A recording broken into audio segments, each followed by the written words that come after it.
Pinahanga ng aktres at host ng It's Showtime na si Ann Curtis ang mga lokal na celebrity at netizen sa kanyang nakakagiliw na video sa Siquijor.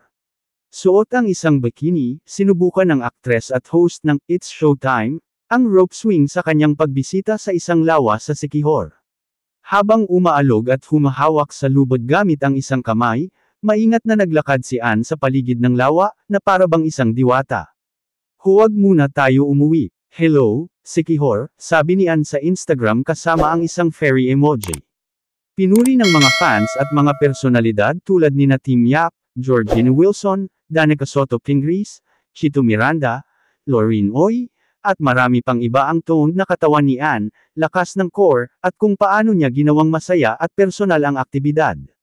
Pinapasaya ni Ann Curtis ang mga lokal na celebrity at netizens sa kanyang pinakabagong video sa social media. Sa isang Instagram post, ibinahagi ng aktres at TV host ang isang video na kuha sa kanyang pagbisita sa Siquijor. Sa video, makikita si Ann na humahawak at umaalog sa lubod habang maingat na naglalakad sa lawa. "Huwag muna tayong umuwi. Hello Siquijor," isinulat niya sa kanyang post.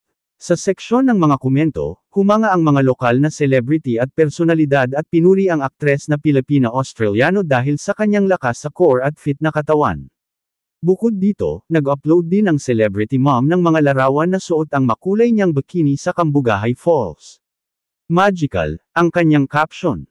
Noong Pebrero, ipinagdiwang ni Ann ang kanyang ika-40 kaarawan at nagkaroon ng surprise birthday prod sa noontime variety show na It's Showtime, kung saan siya isa sa mga pangunahing host.